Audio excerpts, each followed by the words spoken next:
Hi everyone, we're going to get started now. Thanks everyone for being here for our event on hiring trends in international development. We have Stephanie with us, who is the Associate Director of Global Membership at Devex, and Ava, who is the Global Membership Fellow at Devex. Devex is a media platform for global development community and is also a platform for recruitment and business development services for international development. Now, the sector, international development, is very dynamic, it's very multifaceted, it's easily affected by political, social, economic proceedings all around the world. So it's important that we as graduate students who are going to step out in this big bad world of job finding know more about what are the hiring trends that we'll soon be facing as we step out into the real world. So thank you so much, Stephanie and Eva, for finding the time to be with us, and we look forward to hearing from you. Yeah. Thank you so much, and thank you for all of you guys for joining, especially over lunch. I'm sure there's other things that you could be doing. So. Let me see if I can move this a little bit. Let me know if you can't hear me. I don't usually like to stand right behind the podium. So how many of you guys here have heard of Devex before, maybe beyond the presentation? Okay, a couple of people, that's good. How many of you guys have an account to Devex? Login. Okay, great. By the end of this, I hope everyone's hands up so we can work on that. But for a little bit of background for those of you who might not know Devex as well, or who know Devex and aren't exactly sure what we do, very broadly speaking, we are a media platform for the international development community.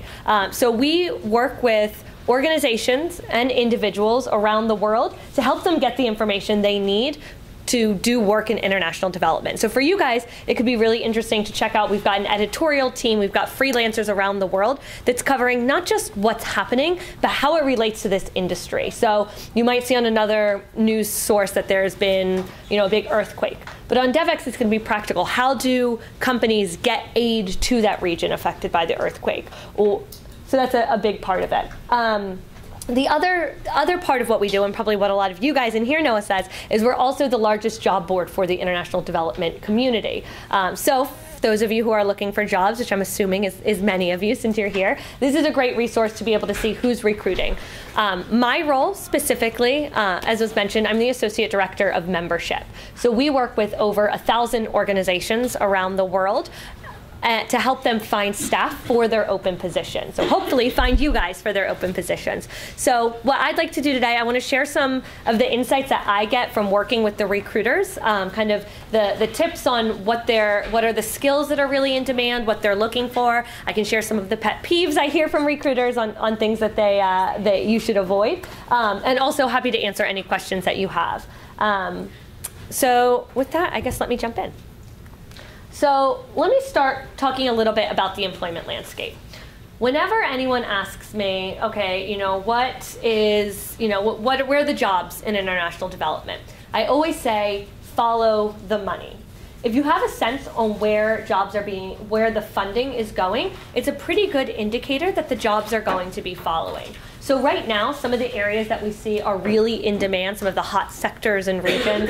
Africa, Southeast Asia, and the Middle East, there's definitely a lot of funding going into these regions. That's a really an area where they're looking for a lot of people to work either in those areas or supporting programs in those areas, also in conflict and fragile states. And then a variety of sectors. Global health is always going to be a big sector, as well as economic development. Infrastructure and engineering, agriculture, food security. Climate change is kind of an interesting one if you're following the money, because there may be less funding coming from some of the traditional government agencies, but there could be foundations that are picking up some of the slack. So understanding some of those big funding trends can kind of indicate where some of these jobs might be. A couple of other trends that I want to touch on briefly now, but we'll dive a little bit deeper as we go in. One trend that we see a lot is localization. So one of the shifts that's happened probably over the past 7 or so years in development, in the past, there would be, say it's a UK-funded project. There would be a UK organization that would win that project. They would have a plane full of UK experts. They'd go to that country, do the project for 2 years, then pack up and go back home to get ready for another project. And that's really changing. It's not so much expat driven as much as it was in the past. Instead, organizations are looking to partner with local organizations on the ground, or hire local experts that have a better understanding of the context that's happening in the country. So it's a really exciting trend and good for development in the sense that there's more longevity. If you are someone who's interested in more, if you are from a country that receives a lot of development assistance, that probably means there's a lot of high demand for people who have development knowledge. If you're someone who's looking to move to another country, that means that the jobs are a little bit different. It's not necessarily going to be a 2-year position where you're running a program. It might be shorter term. It might be more training and capacity, getting a local organization up to speed for them to carry out the project on the ground. It's not like that in every country. In particular, the conflict zones or fragile states tend to still need expats because there's just not the local infrastructure. But something to keep in mind, depending on what you're looking for in your career, that some of those jobs may look a little different than they have in the past. Another really big trend at the moment is monitoring and evaluation. So if anyone has any background in evaluation or statistics or doing research type work, this is a huge area because these organizations, a lot of the members that we work with, they're getting money from the government. So the government needs to prove to the taxpayers that this is something that's worthwhile, that they're investing in something good. And as a result, there needs to be the organizations need to show that the projects that they're doing have an impact. There are outcomes. So there's a couple ways that this job plays out. You can work for an organization that does monitoring and evaluation. They evaluate projects for other companies. Or you could work for, even if you're not, any job that you have, having an understanding of these principles that have to do with how to monitor the impact that the project is having is going to be important from the very program design phase. So any experience, any classes you've taken in that, definitely highlight that on your resume. It's something pretty interesting. It's something that recruiters really look for. Multi-sectoral and cross-cutting approaches. I'll talk about this a little bit more in a bit, but really it's a shift to look at a situation holistically. So I was at a conference actually, and there was this woman who was I forget where she was from, but she was from a community that was receiving a lot of aid in different ways. And she said 3 different nonprofits came to talk to her in 3 different areas. One was talking to her about child nutrition. One was talking to her about water and sanitation. One was talking to her, I think, about like women empowerment type program. So instead of having 3 different programs trying to target that same family, what kind of cross-cutting solution can there be that goes across these sectors and is more holistic? So that's one of the things that we're seeing is shifting a little bit and a lot more in terms of partnerships, whether it's between different organizations doing development work or whether it's partnering more with the private sector and having more of those public-private partnerships.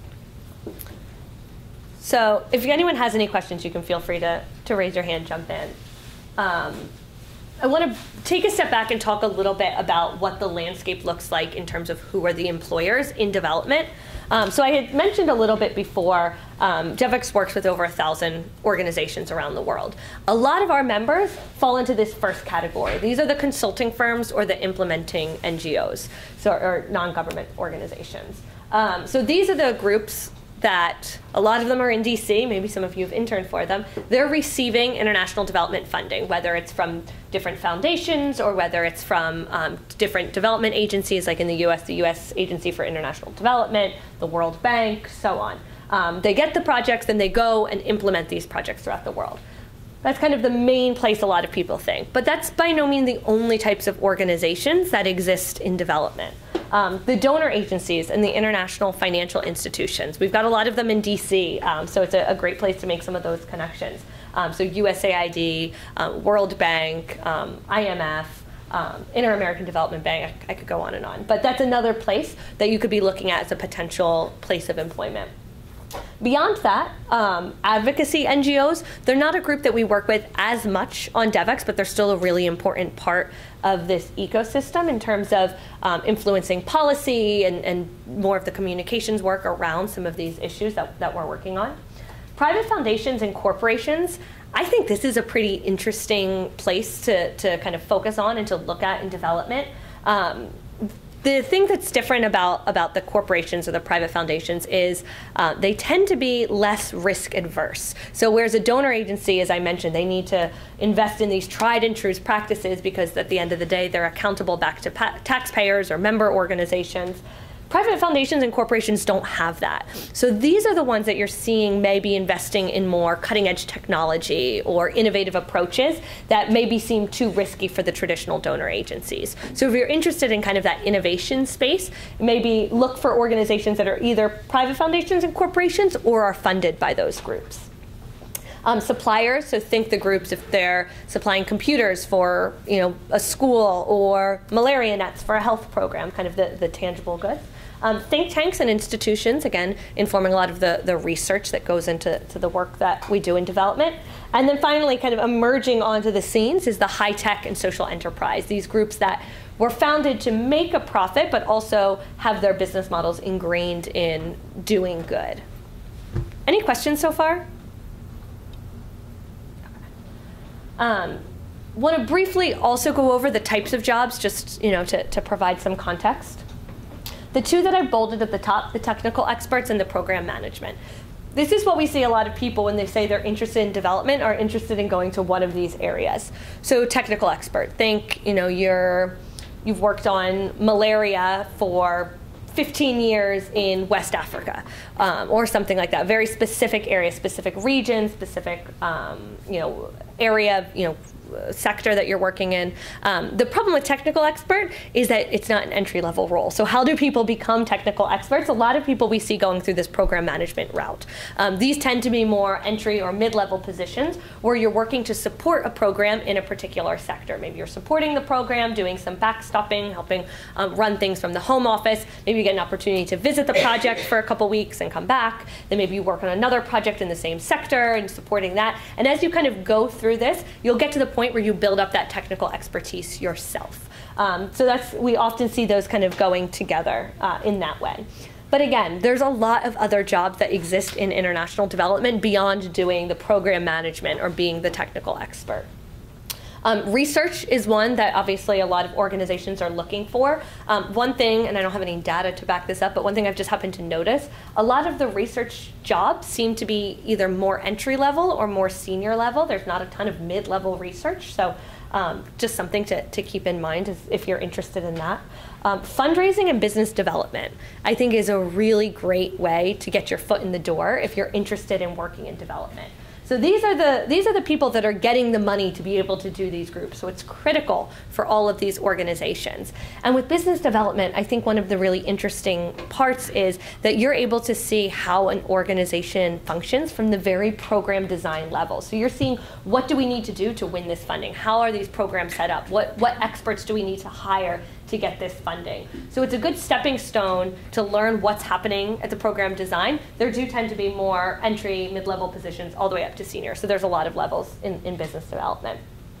Partnerships, again, so we're seeing this role as one that's really increasing, and a lot of our member organizations are now investing in someone who's a partnerships manager to be able to manage a lot of times partnerships with the private sector, partnerships with different government agencies, and running these programs that may touch a lot of different stakeholders as opposed to just being kind of managed internally. On the other side, a lot of these titles may seem like ones that you'll see at any organization, but international development organizations need these types of people as well. So HR recruiting, I work with the recruiters every day in my current role, and this is, often can be challenging in development if you're trying to find a water and sanitation expert in Ghana, or a early child education expert in Southeast Asia. How do you find these really niche positions to be able to hire to win the funding? Logistics and operations, how do you get the projects done? Communications, if anyone has a comms background or is interested in this area, we're seeing a lot more of development organizations hiring this now. Sometimes development can be a few steps behind the private sector, so it's a little bit more recent that they're investing a lot into communications. How can they tell the story of the work that they do? If anyone in here is a numbers person interested more in the finance, they're always looking for people who can do finance or grants management. These groups are getting oftentimes, multi-million-dollar grants or multi-million-dollar contracts. So someone who's interested in development but also has that technical financial ability is really important in these roles. And then finally, you could also just break off on your own and be a social entrepreneur, which we're seeing a lot of people kind of looking at starting their own organizations in that space. Any questions about these different types of jobs I just mentioned? Okay. So a little bit, this is kind of based on some of the conversations that we've had with recruiters. What are the things that they're looking for in an applicant? Obviously, it varies based on what the position is. But hands-on experience, including experience in developing countries, is really, really important for a lot of these roles. So if you have internships, if you have prior work experience, if you have the opportunity to get any of that in a developing country, that's really useful, whether it's study abroad or doing some sort of travel. That's a useful part of it. But it's also useful to have these tangible skills. Technical skills that relate to the job, but also things like writing and data collection and project management that's useful in any role in development. Writing is actually one that I hear all the time. They say they're looking for people who are good writers, so something to keep in mind. People skills, we actually did a survey of recruiters, and they said that these people skills, or we often call them soft skills, are as important, if not more important, than these technical and tangible skills. So the ability to work with other people, to have that empathy aspect is really critical in development work. Languages, and then donor experience. If an organization, for example, gets their funding from the World Bank, they're going to want to hire experts that know how to implement World Bank funded projects, because there's a lot of bureaucracy. Every donor agency is different. So having the familiarity with how these different donor agencies work is really critical for some of these roles. Any questions on that? Okay, so what I want to share with you now is a survey that we did in partnership with PSI and USAID on what will the next generation development professional look like. So hopefully you guys are sitting here and thinking, oh, I'm what the next generation development professional looks like. So I want to share, it's pretty interesting. We're looking at what the survey respondents, I believe we had about 2,000 people respond. What do they see as the skills and approaches that are going to be most in demand 10 years from now? So the first question, who's going to have the most impact in development? This one I found pretty interesting because it is a shift from kind of the way development has worked traditionally. So what 41% of the respondents said is that the development, where the money is invested, where development is happening, is going to be decided at the individual or the community level. Right now, a lot of times it's coming from the donors. USAID will say, we want to fund this project in this area, and we're going to do it. Increasingly, we're seeing more partnerships with the host governments, but we're really, this survey indicates there's going to be a shift so that local communities will say, this is where we need this assistance, as opposed to it coming more top-down. We're also seeing a lot of new players really emerging in the development space, and that's a trend that's expected to continue over the next 10 years.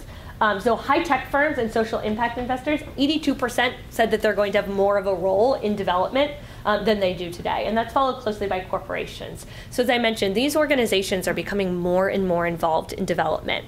And in the past, it used to just be, oh, we'll just, this will be like a PR thing. We're going to write a blank check to a nonprofit and let them do their work. But now it's shifting, and these organizations are figuring out, how can we integrate our supply chain to benefit development? Or how can we have our business model support the work that is happening? And that's only expected to continue. Venture capitalists, and then finally, only 33% said military, so possibly seeing less influence in the past from them. So who are the future development professionals? You guys. So the respondents of our survey said the type of candidate or the type of development professional that's going to be most in demand is what we call integrators. These are the people that are able to see how the different sectors relate, how can kind of facilitate these partners across these industries that have been a little bit siloed in the past. So the example I gave before of the woman who had 3 different nonprofits talking to her, an integrator is someone who's able to look across those silos of women empowerment and child nutrition and water and sanitation and see something cross-cutting. Now this is kind of a challenging one for me to talk about, because if you look at the Devex job board right now, you're not going to see a job description saying, you know, we are hiring an integrator. That's not really how it's framed. And even today, specialists tend to be a lot of what these organizations are hiring. So I think the takeaway for you guys is, as you're going through your career, make sure you're not thinking just in your silo. Yeah, you'll probably still be specialized in a certain area, but it's a different mindset on how does what I'm doing in this silo interact in these different areas, and kind of breaking down those barriers. I don't think we're going to see job descriptions for integrators. I think the jobs that are hired are going to be looking for people with more of this mindset, you know, in times to come. The other thing, sorry, down here, I'm standing in front of it. 90% of our respondents said that development professionals need to be comfortable working with more than one donor agency. So right now, or kind of, and this is changing even now, there's some organizations that they get all of their funding from USAID, or UK organizations get all of their funding from DFID. And there's a lot of uncertainty in the industry, and these organizations can't rely on just one donor to be able to have a future in doing their work long term. So as professionals, we're also going to need to adapt and be comfortable working with different donor agencies. You know, you can't say, well, I only work on World Bank funded projects, because it'll really be a bit more limiting. Any questions? Yeah? Could you explain how the integrators differ from the generalists? Yeah, so a generalist would be someone who maybe is doing program management but doesn't do it for a specific sector. They just kind of do some general support across sectors, but they're not really looking to form those connections, integrating across how these different pieces can fit together. Any other questions? Again, this is what people today are anticipating will be in demand 10 years from now, so we'll see what happens. What will they need? What will you all need to be successful?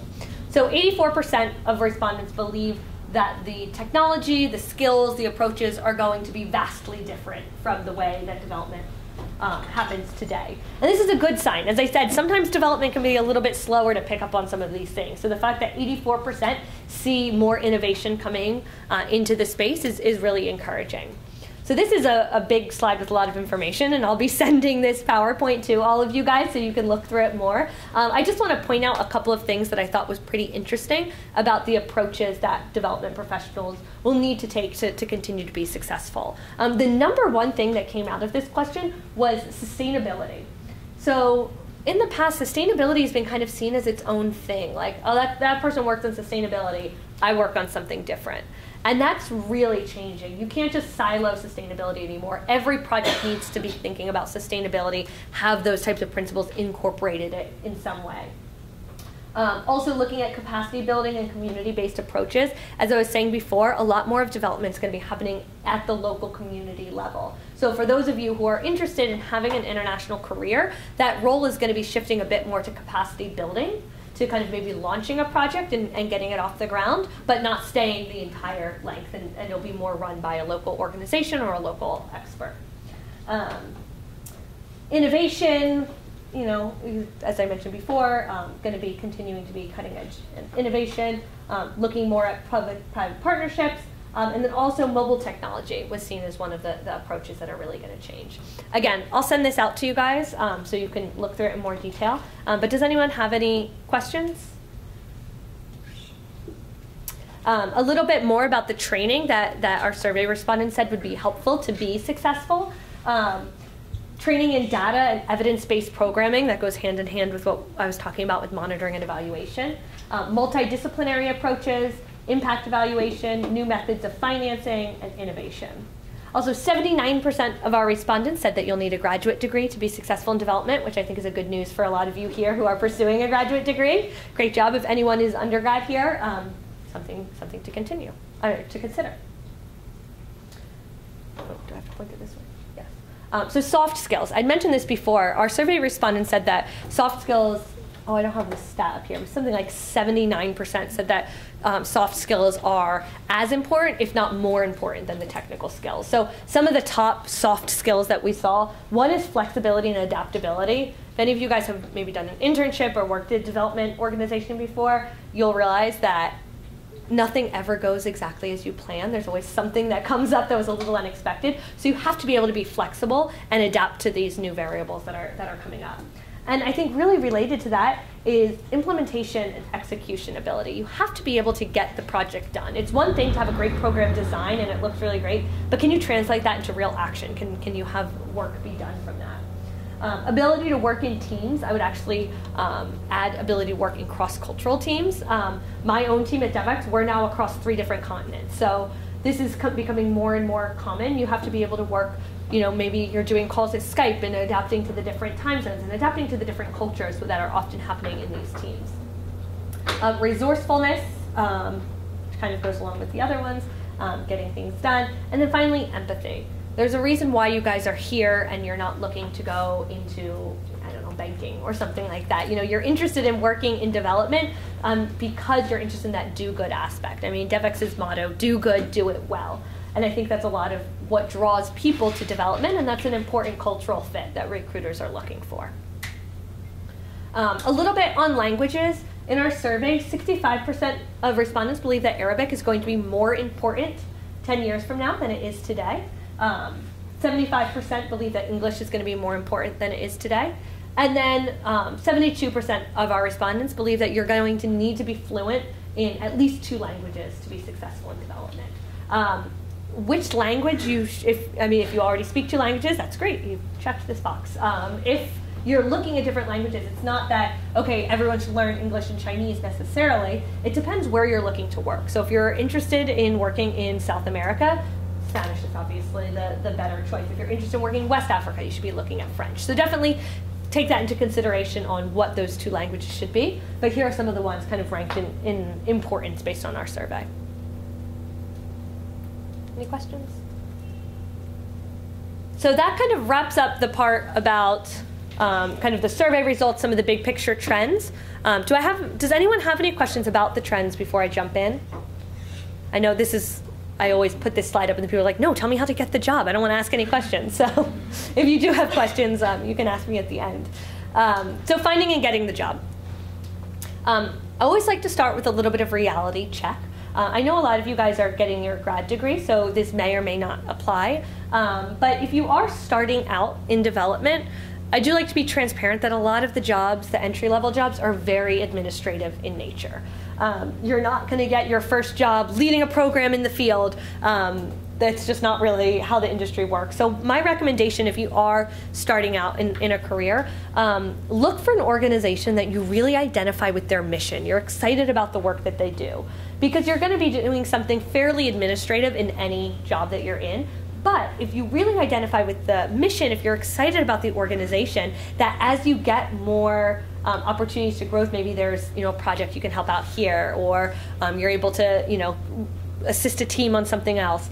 You'll be getting experience in an industry and with an organization you care about. Localization, I talked about this several times. Depending on what you're looking for your career, localization is a big trend that could affect where those jobs are being hired. And then finally, competition. This field is incredibly competitive. You may sometimes be one of hundreds of people applying for a job. Not to discourage you, but just to be realistic that sometimes this takes a little bit of time. But I do want to share some tips on, if you are one of those hundreds of people, how you can stand out in the application pool. So, finding the job. The first thing I always say is you want to focus your search. And this goes along with know who you are and what your value is. So if someone asks you like, oh, what are you looking to do? And you're like, I'll literally do anything, just hire me.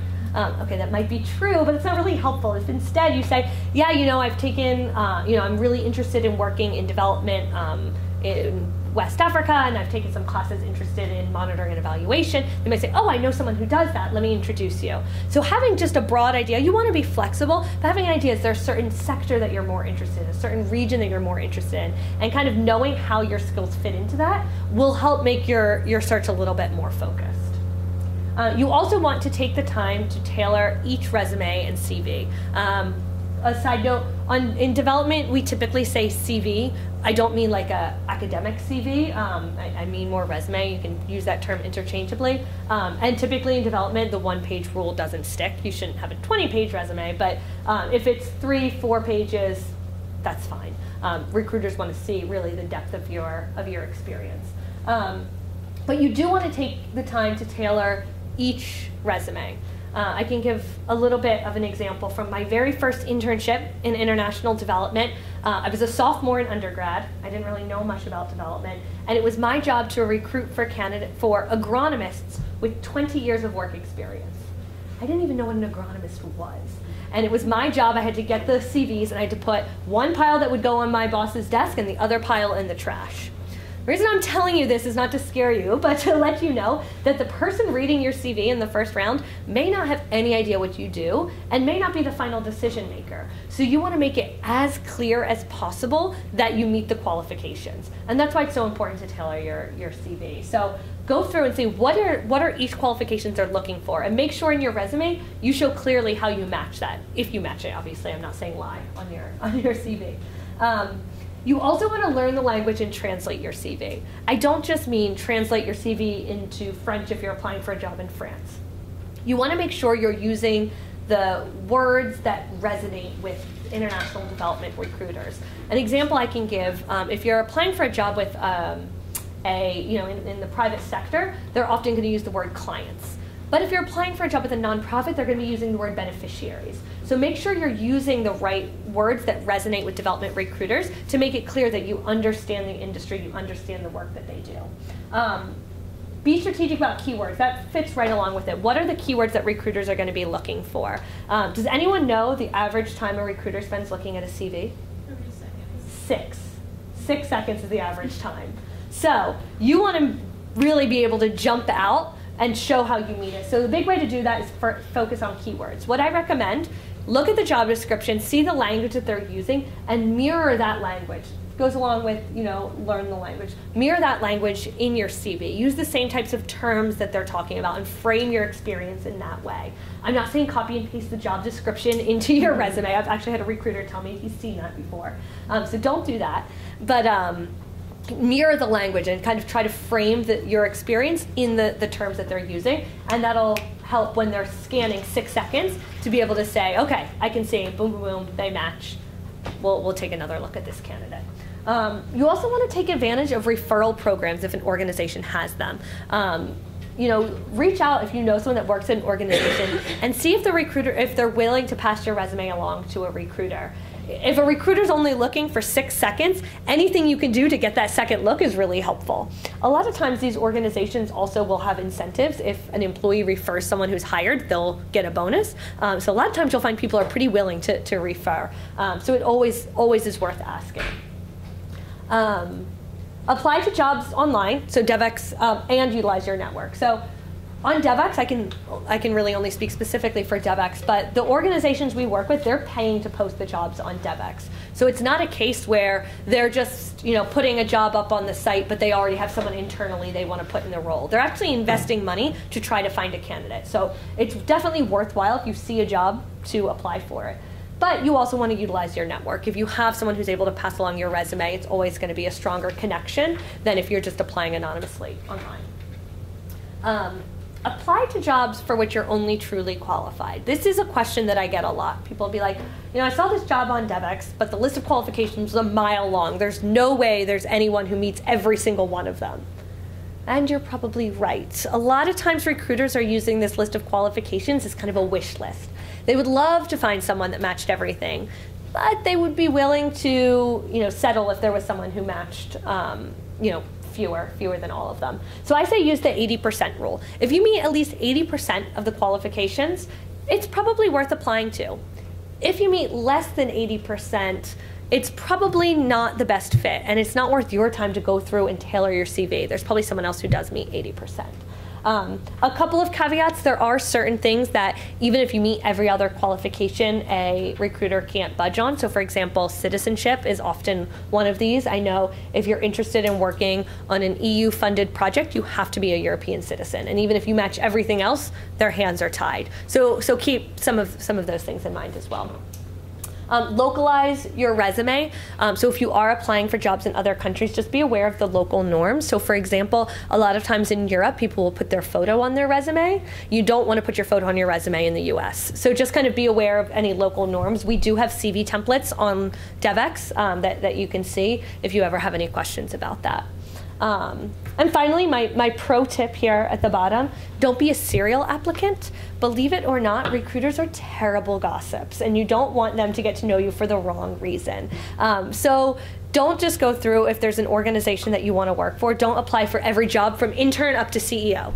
Because even if you're a really good fit for a couple of jobs in the middle, a recruiter's going to think that you're not a serious candidate. You don't understand your value or how you fit into their organization. So you do want to be a bit more judicious about applying for multiple positions.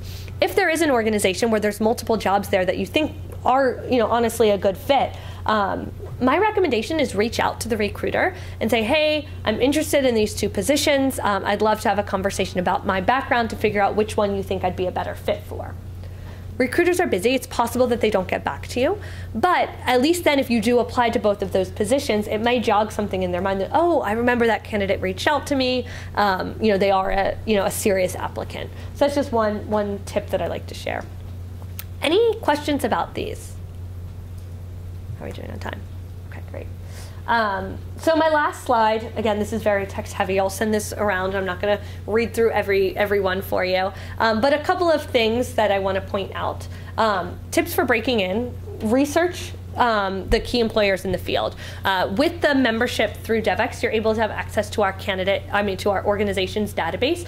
We've got I think it's over 27,000 organizations in there that do development work.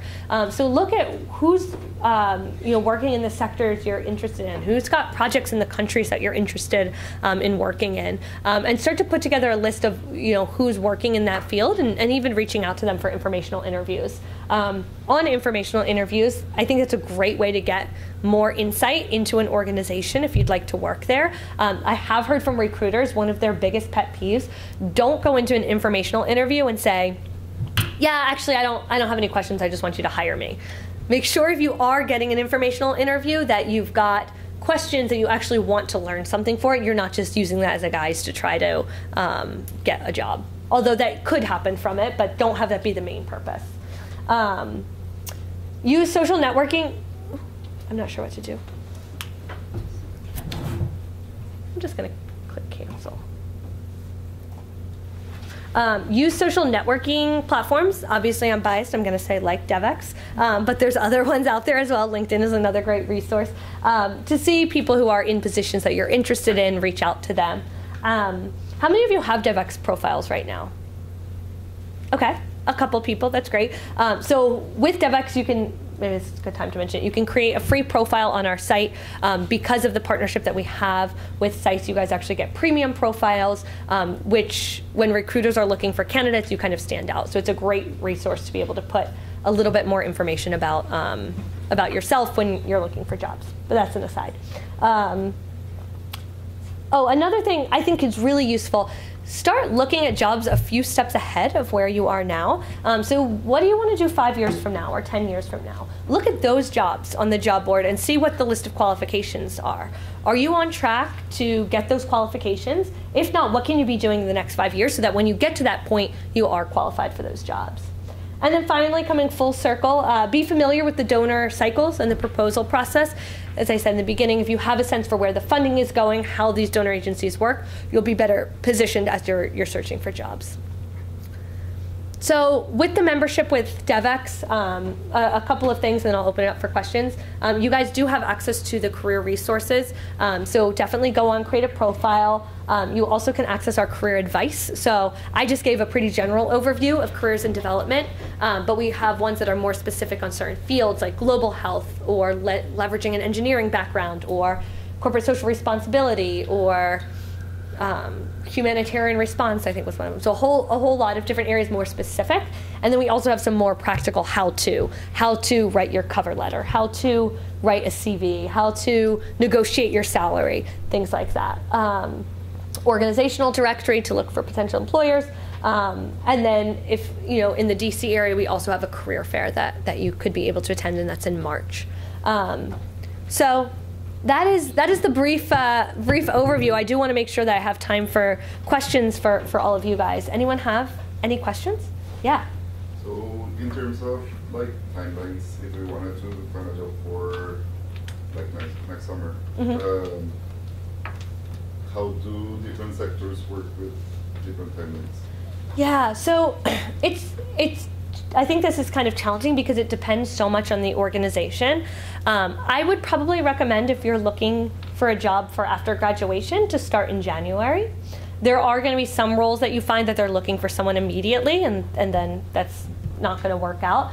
But some of these organizations, it can take a really long time. I think I was applying, when I was graduating, I was applying for about 7 months before I finally started a job. And the reason is because in development, you might be a great candidate and they might be still very interested, but one of the decision makers is on a field assignment for 6 weeks, and then they come back and then someone else is gone. So sometimes it can take a little bit longer. So I'd say probably starting in January, understanding there'll be some positions that they're like, no, we need someone now, but that's usually what I would recommend. Yeah. So you mentioned that jobs, especially the entry-level position, are pretty administrative. Yeah. And I've noticed that as well. Could you discuss maybe the progression of once you get that administrative level job? What happens from there? How do you kind of move past that? Yeah, so it depends what you're looking to do. So I would say a lot of what I see is, okay, so you're starting, you're probably doing something pretty administrative, and then oftentimes there's some opportunity, especially development organizations, all hands on deck, where they'll need to pull you into something, and then you'll get a little more experience. And then usually after a year or so, you have the opportunity to move on to another team. Business development is another way that there's a pretty administrative starting point, but once, where you're actually looking, Devex is a source that people use, trying to see, okay, who's funding what, and then passing it off to different people. But if you do that for a little bit, then you get to the point where, okay, well, now I'm going to start helping with the proposals. And now I've been helping with the proposals, now I'm actually going to go out and meet with potential partners and try to shape things. Or in the other case, you start out administrative, you gain more program management experience. So that's why I said it's going to be, the first job is probably going to be pretty administrative, but taking a look at where you want to look. The other advice I would have, a lot of times people are drawn to like the really big brand names. You've got DAI, Chemonic, Save the Children, that everyone knows, and that's great. But those companies are usually flooded with applicants. And we actually have a lot of members that are more in the mid to small size that are doing really good work as well, but they don't have the same volume as applicants coming in.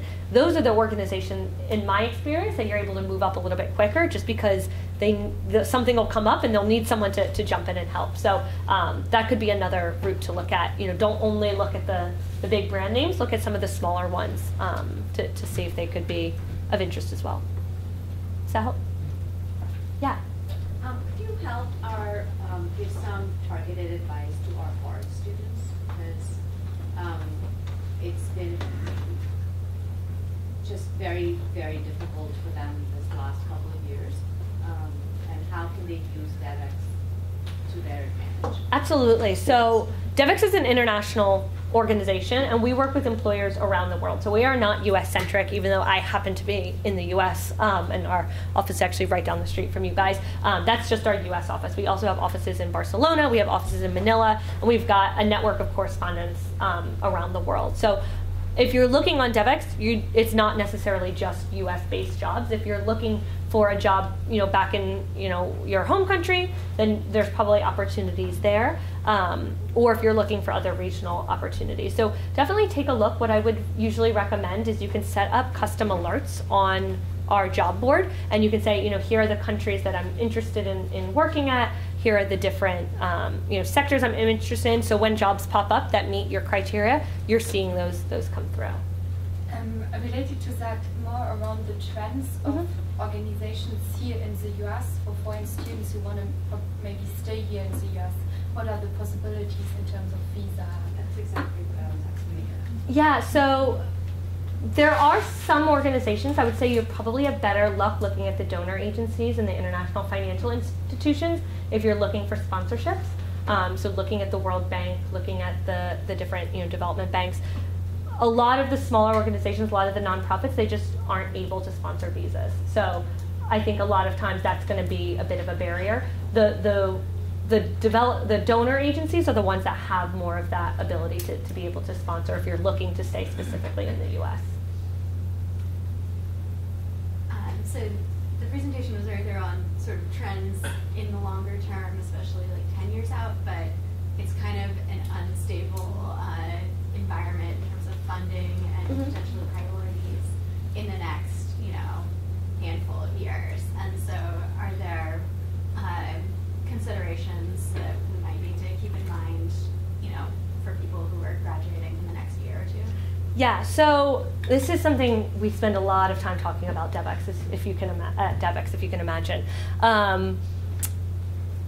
One thing I'll say is that, especially if you're looking at the US, the administration change, if you're looking at the UK with Brexit, there's a lot of uncertainty, but none of this uncertainty has really translated into any major changes unless you're specifically looking to work in the environmental or family planning areas. Those are the ones we're seeing immediate, serious changes.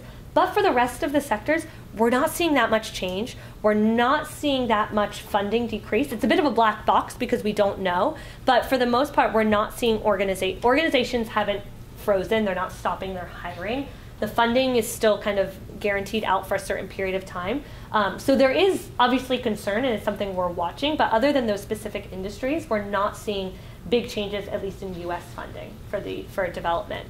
But globally, organizations, every organization I'm talking to is looking at diversifying. So nobody is saying we only want to work with US government on funding. Everyone's trying to say, are there foundations we should partner with? Should we partner with the European Union? Should we partner with the World Bank? So that's a big thing that all organizations are talking about now but haven't quite figured out. But overall, it's not that we're seeing organizations kind of shutting their doors and clamping down. They're still kind of business as usual, but keeping their eyes open and seeing what's happening. Does that answer your question? Yeah. Yeah. So you talked about localization Mm-hmm. of the jobs, but if we want to work abroad, do you have any tips? Yeah, so definitely there still are positions, but there's fewer full-time positions unless you're wanting to work in a conflict area or a fragile state, which there's some people who want to, some people don't. Those you still probably find those full-time expat roles more so than in other areas where there is more of the local infrastructure. There's definitely ways if you're interested.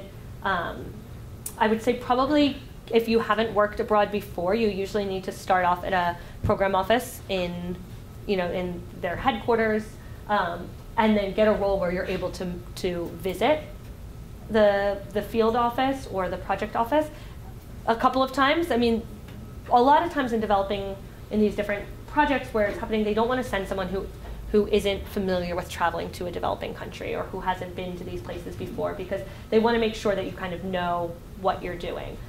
So usually you have to start in the home office and then get that experience going over for a week or going over for a month, and then eventually there's more of that avenue.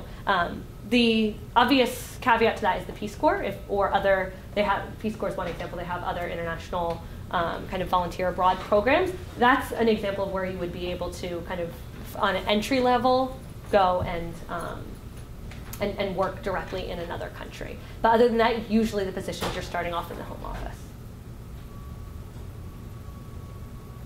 Could I make a clarification just to your Sure. saying that they could have a Devex account? IDEV Devex has a relationship, the International Development Program, with Devex so that our students can create development profiles. I'm not sure that that's the case with all the other programs at SAIS. This community of students here is not all IDEV students. Okay. So if you're an IDEV student, we have, there's the membership. You still can create a free profile and access the public jobs even if you don't have the membership through IDEV. But there are additional resources, and I'm happy to answer any questions about that if needed. Thank you. Yeah. So it seems like a lot of, especially the large donor organizations are looking for sort of short-term consultancy positions, and it would be nice to have, for many of us, I think, the stability of a sort of full-time salary position. And so can you talk about finding, the more stable positions and, if necessary, how to use the consulting opportunities to kind of get in? Yeah, that's a really great question. So I think it depends on your job level and what you're looking for. I think a lot of times the big donor agencies, they'll have some sort of entry-level program that you can apply to if you're at that level. But a lot of especially the development banks, are really shifting to using consultants more and more. There aren't many full-time positions, and usually the full-time positions that are there, you're usually a consultant first and convert into a full-time role. So if you're interested in working at a donor agency specifically, it probably will be through that consulting route. That's common, and we're seeing that happening more and more. Some of these development banks kind of shifting to do that. If you're interested in working at an implementing organization who's receiving funding, oftentimes that's where you'll find a lot more of those full-time, more stable positions, but as you put it. Any other questions? Yeah, sorry.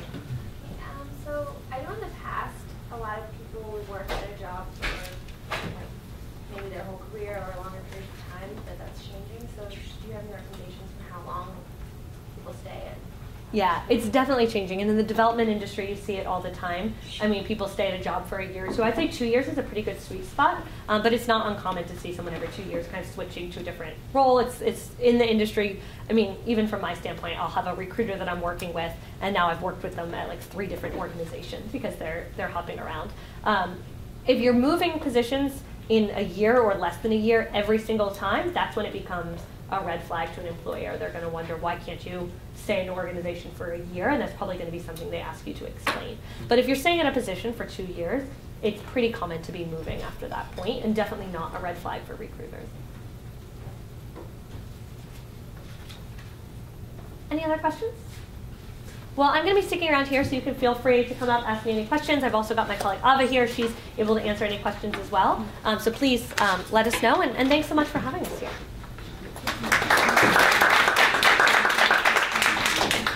Thank you so much, Stephanie, for that presentation. It was really insightful. We have some links on the board that they've written down.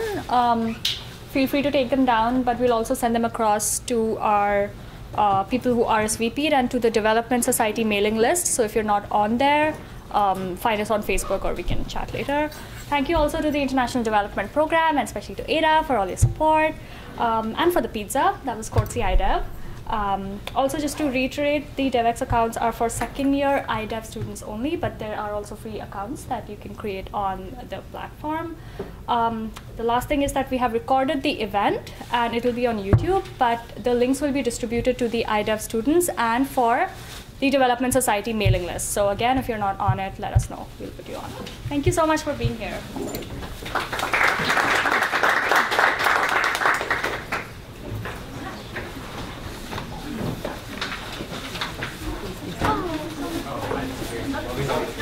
You guys are literally right around the corner. So this will be easy and fun. Thank you so much. How are you? Thank you. Yes, I did. Just last month, so I'm still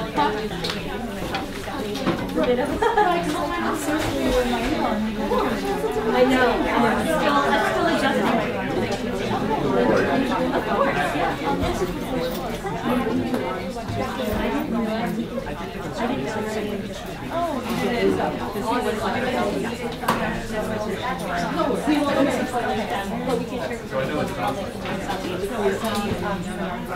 Very good. How about you? Thank you so much. Yeah, no problem. Hi, how are you? Stephanie. Sorry, one second. So, what's the language? You can just go to Devex. Yeah. So this is what I did. Oh, yeah. I do picture.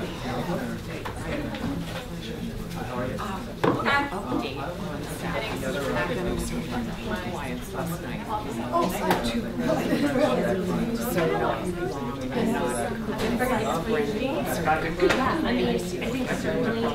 that's certainly that's they came and then I don't know frontier. Well, no, I wasn't. No, it really did. And now terrible. Now that I know what I'm going to do. I wanted to do Or is it really put on the wait for the thing starting and very frustrated. 10 years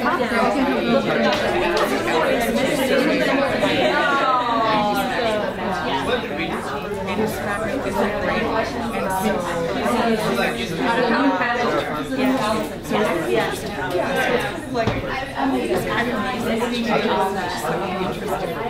so super nice.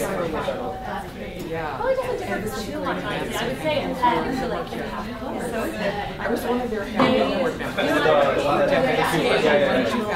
So they do a big organization. probably there'll be someone who's like, oh, be more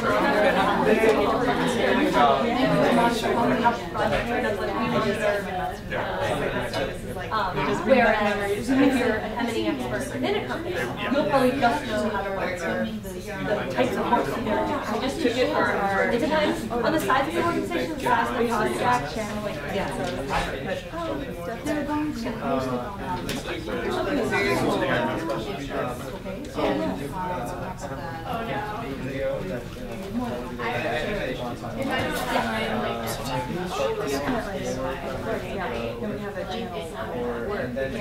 I don't think it actually matters too much about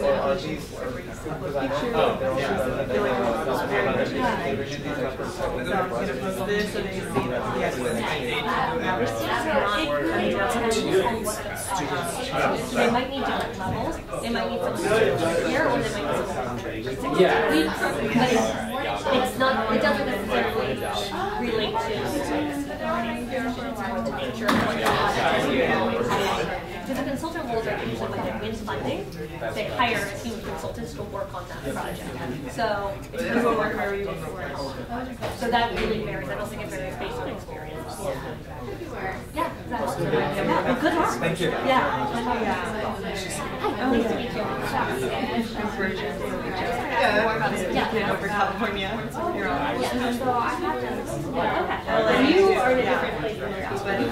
My family is like big area. Yeah, beautiful. It takes like 2 hours to get to here. It's a real big, and I don't usually yeah, one of my best friends lives there too. What do you like to deal with it?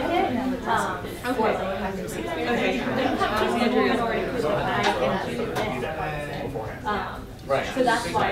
I mean, he sees at least not usually. Yes. You already have a kind of a we can get those and this is probably so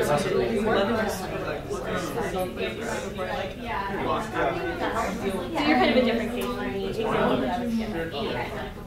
what are you interested in next year? Probably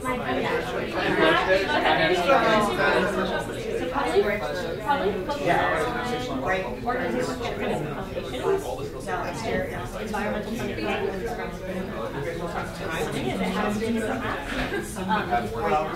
I just yesterday I was like I came into the Devex. Are you familiar with them? They're looking for